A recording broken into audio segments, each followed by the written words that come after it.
অন্যান্য সম্মানীয় ব্যক্তিবর্গ এবং মঞ্চের সামনে যারা রয়েছেন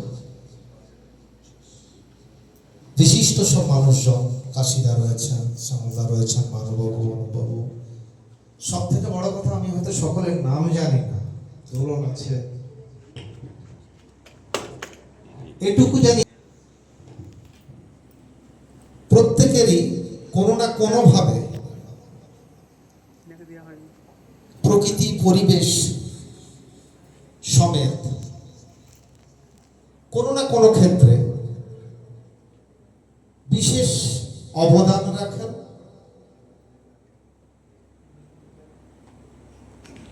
আমার সৌভাগ্য যে এইরকম একটি জায়গাতে আমি আমন্ত্রিত হওয়ার জন্য। তাই এই সাপ বাঁচাও মানুষ বাঁচাও রাজ্য সমন্বয় সমিতিকে অসংখ্য ধন্যবাদ আর সাধুবাদ জানাই সেই মানুষটিকে যিনি ছাড়া আজ এই সাপ বাঁচাও মানুষ বাঁচাও রাজ্য সমন্বয় সমিতির এত সুন্দর একটি অনুষ্ঠান এখানে অনুষ্ঠিত হওয়া অসম্ভব ছিল। সে বগড়ি প্রবাহিকা সংসদের সদস্যবৃন্দ, বিশেষত সৌরভ। অবশ্যই গড়বেতায় অনেক ধরনের অনেক অনুষ্ঠান প্রতিনিয়ত মঞ্চস্থ হয়, আমরা অনেকেই অংশগ্রহণ করি, কিন্তু একটি অন্য স্বাদের এবং প্রয়োজনের এবং সময় উপযোগী এইরকম একটি অনুষ্ঠানকে এখানে আয়োজন করার জন্য আমি আবার ধন্যবাদ জানাই সৌরভকে। কারণ ইতিপূর্বে কখন আমাদের গড়বেতায় এই ধরনের অনুষ্ঠান হয়েছিল ঠিক মনে পড়ছে না, হয়েছিল অবশ্যই দীর্ঘদিন আগে। যাই হোক, আরো একটা আমাদের পাওয়ার জিনিস, আমরা কিছুক্ষণ আগে আমাদের মঞ্চে ছিলেন আমাদের সম্মানীয় বিধায়ক। বিধায়কদের কাছে যেমন তার এলাকার উন্নয়ন, হসপিটাল, ব্রিজ, রাস্তাঘাট এইসব কথা যেমন বেরিয়ে আসে, আমাদের এই সম্মানীয় বিধায়কের কাছ থেকে আরেকটি ভালো লাগার জিনিস আমরা পাচ্ছি, সেটা হলো গ্রিন গড়বেতা, ক্লিন গড়বেতা, যেটা হয়তো আমরা যারা পরিবেশের সাথে কিছুটা সম্পর্কিত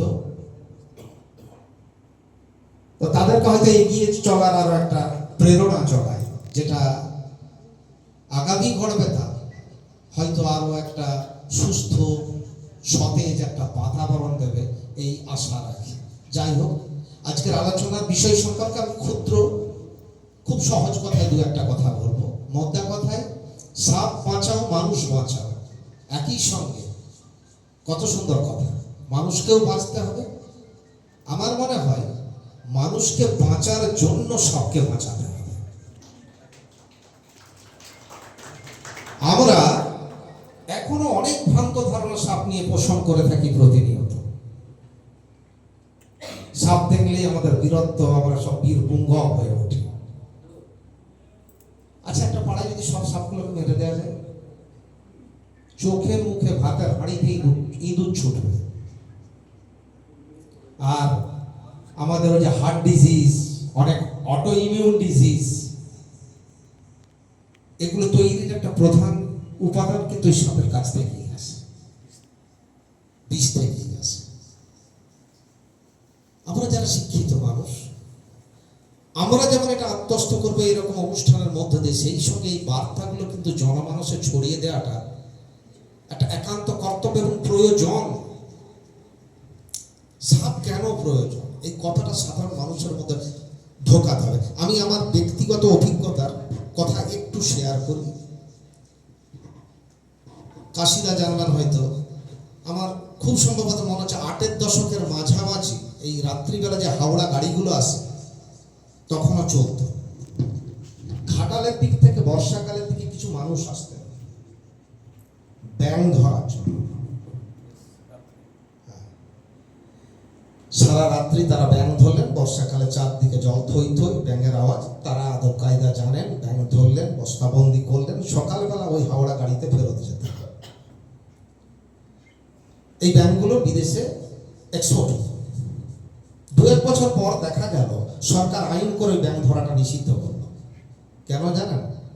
ব্যাঙ বিক্রি করে যত টাকা আসছে তার থেকে বহু বেশি মূল্যের ফসল নষ্ট হচ্ছে, কারণ ব্যাংকগুলোকে মেরে দেওয়ার জন্য পোকাগুলো মেরে যাচ্ছে।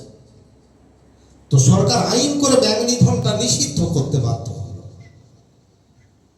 বুঝতে হবে এই পরিবেশে, এই প্রকৃতিতে যারা আছে প্রত্যেকেরই কিছু না কিছু অবদান আছে। আর আজকে অপরিকল্পিত নগরায়ন, শিল্পায়ন, বনচ্ছেদন, পরিবেশ দূষণ, এর জন্য স্বাভাবিক নিয়মে কোনো কোনো প্রজাতি তো বিপন্ন হয়েই পড়ছে, আবার অনেক প্রজাতি হয়তো বিলুপ্তির দোরগোড়ায়। সেটা বুঝতে হবে, অনুধাবন করতে হবে। এই প্রকৃতি, এই পরিবেশে প্রতিটি প্রজাতির স্বাধীনভাবে বেঁচে থাকার অধিকার আছে। আমরা যেমন সংবিধান স্বীকৃত অনেক অধিকারের কথা বলি, সেরকম এই প্রকৃতিতে, পৃথিবীতে প্রতিটি প্রজাতির স্বাধীনভাবে নিজের বিচরণ করার, নিজের বংশবৃদ্ধি করার অধিকার আছে। আর আমরা শিক্ষিত মানুষ হয়ে যদি সেই কথাগুলো না বুঝি, যাই হোক, আমি আমার বক্তব্য দীর্ঘায়িত করব না। খুব সুন্দর অনুষ্ঠান, খুব সুন্দর আয়োজন। সকলকে আবার আমার শ্রদ্ধা নমস্কার জানিয়ে আমি আমার ক্ষুদ্র বক্তব্য শেষ করলাম। ধন্যবাদ, নমস্কার। ধন্যবাদ জানাই।